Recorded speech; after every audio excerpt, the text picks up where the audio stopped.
बिल्कुल, जो अवैध रूप से आए हुए हैं उन्हें निकाला जाए, क्योंकि यहीं इतनी पॉपुलेशन हो गई है कि यहाँ वालों के लिए ही बड़ी दिक्कतें हो रही हैं, कारोबार के लिए दिक्कतें हो रही हैं। बस बढ़िया कदम होगा और क्या है, जो मुख्यमंत्री चाहे वही होगा सब, और क्या है, जो मुख्यमंत्री चाहे वही हो सकता है। पहली बात तो वो आते हैं तो वो किस रास्ते से आते हैं, पहले तो गवर्नमेंट को ये देखना चाहिए वो किस रास्ते से आ रहे हैं। हाँ, आबादी है तो बाहर से आ रहे हैं तो उनको बाहर से पहली बात तो अपनी सरहदों पर रोका जाए उनको, और जो यहाँ है उनकी तफ्तीश करी जाए, देखा जाए उसमें वापसी करा जाए। रास्ता तलाश करते तो इन रास्तों को बंद करना चाहिए हमारी गवर्नमेंट को, और इनको नहीं आने देना चाहिए, और जो यहाँ आ गए उनके खिलाफ कार्रवाई होनी चाहिए। नमस्कार, स्वागत है आपका प्यारा हिंदुस्तान पर। मैं हूं आपके साथ शेरिन और इस समय पर हम खड़े हैं खुरेजी खास में और यहां पर जनता से बात करेंगे, जो कि अभी फैसला लिया गया है देश के गृह मंत्रालय की तरफ से और दिल्ली की मुख्यमंत्री को ये ऑर्डर्स दिए गए हैं कि दिल्ली में रहने वाले अवैध तरीके से रोहिंग्या बांग्लादेशियों पर शिकंजा जो है वो कसा जाए, और जो लोग यहाँ अवैध तरीके से रहते हैं एक तरफ उन्हें तड़ीपार किया जाए, यानी कि देश से बाहर किया जाए, और साथ ही जो लोग इनकी मदद कर रहे हैं, आधार कार्ड पैन कार्ड बनवा रहे हैं, उन पर भी जो है वो नकेल रेखा गुप्ता सरकार के द्वारा कसी जाए। अब इसी के द्वारा जो यहाँ की जनता है खुरेजी खास की, उनसे बात करेंगे कि कैसा काम जो है वो सरकार कर रही है और ये जो कदम उठाया गया है इस पर क्या कहेंगे। क्या नाम है सर आपका? मेरा नाम है बिट्टू भाई, शमीम अहमद नाम है, बिट्टू भाई कहते हैं। चाचा ये बताइए, दिल्ली में सरकार परिवर्तन हो चुका है, रेखा गुप्ता जो नई मुख्यमंत्री हैं, क्या उम्मीदें हैं कि अब दिल्ली में काम होगा या बढ़िया? देखो, ये गवर्नमेंट 28 साल बाद आई है तो उम्मीद है अच्छा ही काम करेगी, और यहाँ से भी हमने काफ़ी वोट दिए हैं उसको, तो अच्छा काम करेगी तो आगे के लिए भी बेटर है।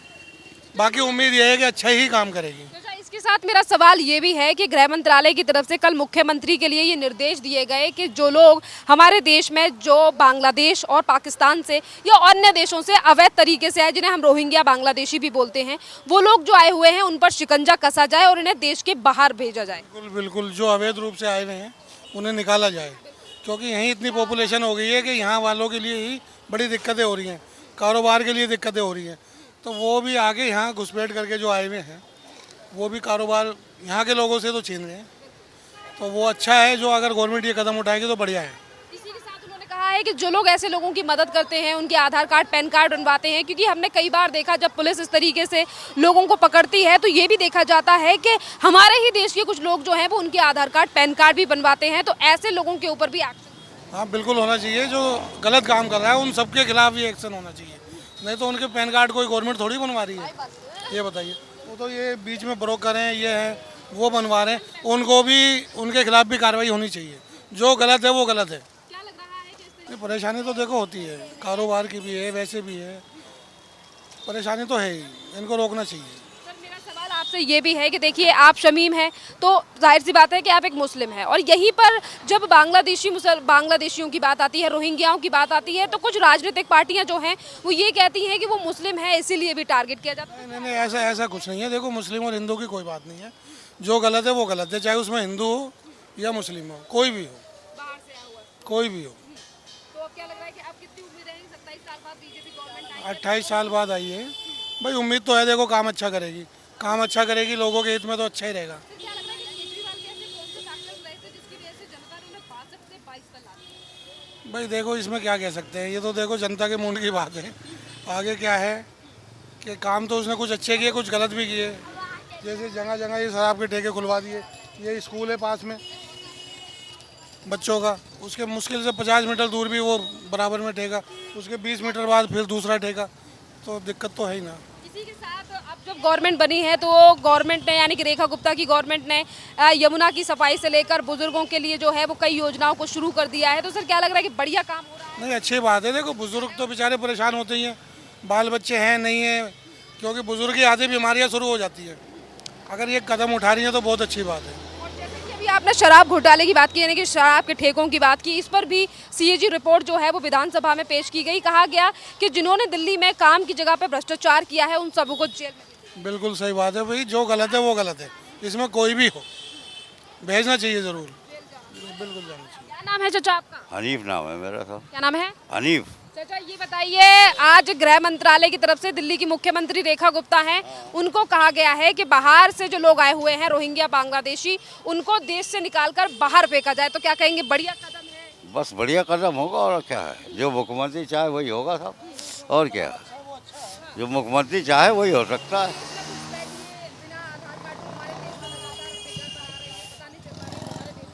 हाँ तो ये तो गवर्नमेंट को देखना चाहिए ना, हम लोग तो कुछ कह नहीं सकते। मैं ये कह रही हूँ कि ये कदम सही उठाए। ये सही है, बढ़िया कदम है। उन्होंने ये भी कहा है कि जो ऐसे लोगों के कार्ड बनवाते हैं, जो मदद करते हैं ऐसे लोगों की, उन पर भी हाँ उनके खिलाफ भी होना चाहिए कार्रवाई। और एक बात तो बताओ, हमारी 75 साल उम्र है और आज तक हमारी पेंशन नहीं बनी है। बताओ आप, 75 साल उम्र है, पेंशन नहीं बनी, यहीं रहते। अच्छा ये बताइए, जैसे कि अब तो गवर्नमेंट बदल चुकी है, तो इस गवर्नमेंट ने पेंशन को बढ़ाया भी है बुजुर्गों के लिए जो 75 साल से ऊपर हैं। आप 70 साल से ऊपर हैं, आपके लिए जो है वो आयुष्मान योजना भी लाई गई है, तो इसके लिए अब आपको अप्लाई करके देखना पड़ेगा, क्योंकि गवर्नमेंट बदली है, क्या पता अब मिल जाए। हो सकता है, चलो देखते हैं साहब फिर। आप एक बार अप्लाई जरूर करें। ठीक है साहब, करें, बिल्कुल करेंगे। बाकी का जो महिला मुख्यमंत्री बनाई गई है रेखा गुप्ता, क्या लग रहा है कि बात है, बहुत अच्छी बात है। अब महिला को अच्छी बात है। शीला भी थी, सुषमा स्वराज भी थी, बढ़िया है, दोनों सब बढ़िया रहे अब तक। उनका जो कार्यकाल रहा है उसकी एज कम्पेयर टू देखें तो क्या लग रहा है कि अब दिल्ली में विकास जो है हो सकता है, उम्मीद तो है विकास होगा, उम्मीद तो है विकास होगा, उम्मीद है विकास होगा। नहीं नहीं ऐसा कुछ नहीं, वो तो आपका है, हमारे यहाँ तो हमने खुद दिया वही भी कोई वोट। हाँ अध्यक्ष भी रह चुका हूँ पहले, और बीजेपी के ही हैं हमारे सारे जुड़े हुए।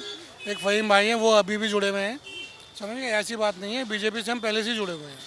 अब जो फैसले लिए जा रहे हैं वो जनता के हित में। हाँ बिल्कुल। ये बताइए, दिल्ली में सत्ता परिवर्तन हो चुका है और महिला मुख्यमंत्री जो रेखा गुप्ता बनी है, उनके बारे में क्या कहेंगे कि बढ़िया अब दिल्ली में विकास होगा, सुधार होगा और सरकार बदलने से क्या कहेंगे? मैं इसके बारे में जानता नहीं अभी इतना, मैं दिल्ली का ही हूँ। चलिए, आप ये जानते हैं कि गृह मंत्रालय की तरफ से अब इन्हीं मुख्यमंत्री को एक आदेश दिया गया है, कहा गया है कि जो बाहर से घुसपैठ करके जो हमारे देश में लोग रह रहे हैं, जो बांग्लादेश से आए हुए हैं, पाकिस्तान से या म्यांमार या अन्य देशों से आए हुए हैं, ऐसे लोगों को अब उनके देश वापस भेजा जाए, जो मुख्यमंत्री को आदेश दिया गया। तो ये फैसले के बारे में क्या कहेंगे? ठीक है, फैसला अच्छा फैसला है। और इसी के साथ उन्होंने कहा है कि ऐसे लोगों की जो मदद कर रहे हैं, जो आधार कार्ड पैन कार्ड उनका बनवाते हैं, ऐसे लोगों के ऊपर भी कड़ी से कड़ी कार्रवाई होनी चाहिए ऐसे लोगों पर। आपको क्या लगता है घुसपैठी हमारे देश में कितनी बड़ी समस्या आपको लगती है? नहीं, ज़्यादा बड़ी समस्या तो नहीं है। पहली बात तो वो आते हैं तो वो किस रास्ते से आते हैं, पहले तो गवर्नमेंट को ये देखना चाहिए वो किस रास्ते से आ रहे हैं, उस रास्ते को बंद करना चाहिए जिस रास्ते से वो आ रहे हैं। ये है ना कि ये घुसपैठ, तभी तो उन्हें घुसपैठ कहा जा रहा है कि वो ऐसे रास्तों से आ रहे हैं जिन पे गवर्नमेंट भी नकेल लगाने की कोशिश कर रही है। इसी के साथ वो कह रही है कि वहाँ के रास्ते तो बंद किए जाएंगे, जैसे तरीके से ये तारों को क्रॉस कर आ रहे हैं। इसी के साथ ये भी है कि जो यहाँ बस चुके हैं, जो फर्जी आधार कार्ड और आईडीज लेके घूम रहे हैं, इनके ऊपर भी नकेल कसना चाहिए। अगर ऐसे हैं तो उनको कार्रवाई करनी चाहिए उन पर। लेकिन चाचा की उम्र जो है वो काफ़ी ज़्यादा बुजुर्ग हैं। चाचा क्या नाम है? जमील अहमद। आप मुझे बताइए सर, अब जो फैसला लिया गया है ये रोहिंग्या बांग्लादेशियों को लेकर, इस पर आप क्या कहेंगे? आप बुजुर्ग भी हैं, कितनी बड़ी समस्या आप नहीं, अच्छा है फैसला जो सरकार ले रही है, हम उसमें सहमत हैं सरकार से। क्या लगता है सर, कितनी बड़ी समस्या ये है हमारे देश के लिए? समस्या तो है ही है, हाँ आबादी है तो बाहर से आ रहे हैं, तो उनको बाहर से पहली बात तो अपनी सरहदों पर रोका जाए उनको, और जो यहाँ है उनकी तफ्तीश करी जाए, देखा जाए, उसमें वापसी करा जाए। ये भी है कि जब इस तरीके की बातें उठती हैं, रोहिंग्या बांग्लादेशी या फिर गवर्नमेंट की तरफ से कोई योजना लाई जाती है, तो कुछ राजनीतिक पार्टियां जो हैं वो इन फैसलों को मुस्लिमों से जोड़ देती है। तो आपको लगता है कि ये गलत है जोड़ना? नहीं, मुस्लिमों से क्या है, वो तो सबके लिए है, देश तो सबका है, मुस्लिमों का भी है, हिंदुओं का भी है, सरदारों का भी है, सिख ईसाई सबका है देश, तो उसे जोड़ने से क्या है। अब राजनीति पार्टी है, कुछ भी बोल रही है, हम इसमें क्या कह सकते हैं। 27 साल बाद वापसी की है बीजेपी से। बहुत अच्छी बात है, उम्मीद है हमें पूरी सफाई होगी, रोड बनेंगे, खरंजे बनेंगे, सब कुछ होगा, सारे काम होंगे। रेखा जी आई हैं, हमें बड़ी खुशी है इस बात की। बस क्या लग रहा है कि सर अब दिल्ली का हालात जो है वो बदले जाएंगे, अच्छे हालात होंगे। रेखा जी आई हैं, अच्छे हालात होंगे, हमें उम्मीद है रेखा जी से पूरी। उत्तर जी बहुत अच्छी योजना करी है, बहुत अच्छी, हमें बड़ी खुशी है, हमें बहुत खुशी है उनके आने की। देखो, मैं राजनीति की बात में नहीं हूँ, ना मुझे पता है, नहीं सुनो, हमें पता नहीं है इसके बारे में राजनीति क्या है। रेखा जी आई हैं, अच्छा काम करेंगे, हमें उम्मीद है। महिलाओं का कार्यकाल में अच्छा काम करेंगी, और रोड भी, और दिल्ली की बेहतर से बेहतर अच्छा करेंगे दिल्ली के लिए। हाँ बढ़िया काम करेंगे, उम्मीद है हमें। क्या नाम है चाचा आपका? असवर अली। क्या लग रहा है सर, दिल्ली में सरकार परिवर्तन हुआ है, अब उम्मीद है कि अब बढ़िया काम दिल्ली में होगा? देखिए जी, जो भी सीएम आता है वो अपनी योजनाएं लाता है, पिछली योजनाओं को तो रद्द ही करता है। अब इसमें यह है विकास का मुद्दा है, अगर विकास करेंगे तो अच्छा है, नहीं तो इसको भी परिवर्तन कर देगी पब्लिक। जनता तो सर्वोपरि है और जनता का ही काम है इनको बिठाना और उतारना, जनता का ही काम है, अपने आप से तो कोई बैठ नहीं सकता। अच्छा, इसी के साथ मेरा सवाल आपसे भी यही सेम रहने वाला है कि रोहिंग्या बांग्लादेशियों को लेकर जो कदम उठाया गया है गृह मंत्रालय की तरफ से, मुख्यमंत्री को आदेश दिए गए हैं, आप इस पर क्या कहेंगे कि फैसला सही है और ये कदम आखिरकार पहले की सरकारों ने क्यों नहीं उठाया था, आपको क्या लगता है? देखिए, तो सबसे पहले तो हमारी सेंट्रल गवर्नमेंट की कमी है, जो बॉर्डर पर नहीं रोका जाता उनको क्यों नहीं रोकते, क्यों आने देते? अब तार तो एक ना एक से जुड़े रहते हैं, सबके लिंक एक देश से दूसरे देश का होता है, रास्ता तलाश करते तो इन रास्तों को बंद करना चाहिए हमारी गवर्नमेंट को और इनको नहीं आने देना चाहिए और जो यहाँ आ गए उनके खिलाफ कार्रवाई होनी चाहिए। और इसी के साथ उन्होंने कहा है कि जो ऐसे लोगों की मदद करते हैं उन पर भी सख्त बिल्कुल होना चाहिए, सख्त कार्रवाई होना चाहिए और इसको रोकना चाहिए। वैसे ही पहले से बेरोजगारी है देश के अंदर और बेरोजगारी बढ़ रही है, तो इनको बाहर किया जाए।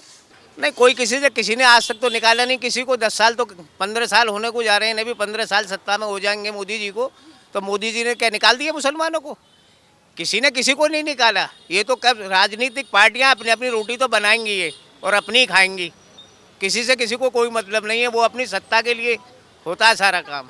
देखिए, अपोजिट में जो होता है उसका काम है सरकार से गलत फैसलों को सही कराना, और जब ये सही नहीं करेंगे तो वो हल्ला मचाएंगे। आपको वाकई में लगता है कि पार्शलिटी की जा रही है इस गवर्नमेंट के द्वारा और काम नहीं किया जा रहा मुसलमानों? ऐसी कोई बात नहीं है। क्योंकि इससे पहले भी वक्फ बोर्ड को लेकर जब अधिनियम लाए गए तब भी ये तरीके की चीजें छेड़ी गई कि सिर्फ एक समुदाय को टारगेट किया जा रहा है। नहीं, ऐसा कुछ नहीं है। जो इलीगल ज़मीन है वो तो गवर्नमेंट अपने कब्जे में करेगी, जो लीगल है उस पर तो गवर्नमेंट कब्जा नहीं कर सकती, इलीगल पे ही तो करेगी, तो हमें क्या आपत्ति है इसमें। आयुष्मान योजना भी, जैसे कि आप बुजुर्ग हैं, आप लोगों के लिए लागू कर दी गई है, जिससे कि दिल्ली में रहने वाले बुजुर्गों को 10 लाख रुपए तक का इलाज फ्री मिलेगा, क्या कहेंगे? नहीं, ये तो सुविधा बहुत अच्छी है, ये यूपी में भी चल रही है, योगी सरकार में भी चल रही है, यहाँ भी चलेगी, तो हमारे लिए तो बेनिफिट ही है इसमें। तो योगी जी का आपने जिक्र किया है, कहते हैं योगी जी को मुस्लिम पसंद नहीं करते। ऐसा कुछ भी नहीं है, फिर इतनी बड़ी सत्ता में आके कैसे बैठ जाते हैं? जब मुस्लिम पसंद नहीं करते तो फिर सत्ता में क्यों है? सत्ता में नहीं होना चाहिए। देखिए, फिलहाल तो योगी जी हैं और योगी जी कर भी रहे हैं, ऐसी बात नहीं है नहीं करते, सबके लिए सब कुछ करा जाता है। अब ये नहीं है विशेष टारगेट किसी एक कौम को किया जाए, ये तो मैं मानता ही नहीं। इसी के साथ मैं आपसे ये भी पूछना चाहूंगी कि दिल्ली में विधानसभा का सत्र चल रहा है और इसी विधानसभा सत्र के दौरान जो है वो कई दिल्ली में जो भ्रष्टाचार हुए हैं उनकी रिपोर्ट्स को पेश किया जा रहा है, जिस पर अभी मौजूदा सरकार का कहना है कि जिन्होंने दिल्ली में विकास नहीं किया और भ्रष्टाचार किया है उन लोगों को जेल में डाला जाए। देखिए, भ्रष्टाचार की तो बात ऐसी है, ये तो रिपोर्ट पेश करने के बाद ही पता चलेगा, जब तक रिपोर्ट पेश ना होगी क्या बता सकते हैं हम। शराब घोटाला की बात की गई है बीजेपी के द्वारा, वो कह रहे हैं 2000 करोड़ रुपए का घोटाला हुआ। तो अब ये कह ही तो रहे, अब उसको सामने लाएंगे तभी तो बात बने। सर, सीएजी की रिपोर्ट को टेबल किया गया है जिसमें तमाम चीजें, नहीं, अभी खुलासे नहीं हुए इसमें, अभी इसमें कोई खुलासा नहीं है, तो इसलिए हम इस पर नो कमेंट। अच्छा ये बताइए, इसी के साथ जो पूरे सत्र के लिए आम आदमी पार्टी के 21 विधायकों को सस्पेंड कर दिया गया, आप जिस तरीके से वो हल्ला कर रहे थे, तो ये सही है या नहीं? देखिए, विपक्ष तो हल्ला करता ही है, उसका विपक्ष का काम तो हल्ला करना है ही है, इसमें तो कोई कुछ नहीं कर सकता। जनता के मुद्दों को नहीं रखते, बल्कि वो अपने मुद्दों को रखते हैं। जनता का मुद्दा कम है, अपना मुद्दा ज़्यादा है, इसमें ये है और कोई नहीं है। से इन लोगों को सस्पेंड कर दिया गया है, तो जिस एक विधानसभा सेशन को चलाने में जो है वो लाखों का खर्चा होता है और वहीं पर चुने गए विधायक इस तरीके से हल्ला हंगामा करें, तो ये कहाँ तक? नहीं, ये ठीक नहीं है, बल्कि इसके साथ में सहयोग करके काम कराना चाहिए, जनता के मुद्दे रखने चाहिए, जनता का काम कराना चाहिए, ये तो हमारा तात्पर्य है। अब ये तो विपक्ष तो कहेगा ही, देखो जब सत्ता में नहीं होता तो कहते हैं। जिम्मेदार तो विपक्ष को भी होने की ज़रूरत है, सरकार को भी ज़रूरत है, दोनों की सहमति से अगर काम हो तो विकास की तो गंगा बह जाएगी इस देश के अंदर। देखिए, अभी तो आके नई नई बैठी हैं, अभी तो वो चार्ज लिया है उन्होंने, अभी तो ये देख रही हैं क्या क्या करना है उनको, मुद्दे देख रही हैं, अब इसके बाद ही कोई फैसला लिया जाएगा, एक साथ तो कोई भी फैसले नहीं ले सकता। बहुत बढ़िया बात सर, बहुत बहुत धन्यवाद चाचा आपका। ऐसे ही हमें आगे भी लोग जो हैं उनसे बात करते हैं। क्या नाम है आपका भैया? क्या नाम है आपका? आमो क्या नाम? आमो से ये बताइए भैया, अब दिल्ली में सरकार बदल गई है, क्या कहेंगे, बढ़िया है, खुश है? मैं कहने नहीं पड़ेगा। कहाँ से हैं आप? बंगाल से, बंगाल में कैसा चल रहा है फिर? कलकत्ता। कलकत्ता में कैसा है, बढ़िया चल रही है सरकार? हाँ बढ़िया बढ़िया। अब वहाँ चुनाव भी आने वाले हैं, तो क्या लग रहा है वहाँ मोदी की सरकार आ सकती है फिर से, या ममता बनर्जी? ममता बनर्जी फिर से ममता बनर्जी। इतने बंगाल वाले ममता बनर्जी को पसंद क्यों करते हैं? पसंद करेगा, चल रहा बढ़िया काम चल रहा। पहले खबरें आ रही थी कि मोदी की योजनाओं का पैसा काट लेती है ममता बनर्जी। नहीं, ममता बनर्जी का नहीं करा, कटाई नहीं। ममता बनर्जी बढ़िया चल रहा। मोदी मोदी का बंगाल में अभी तक चल रहा।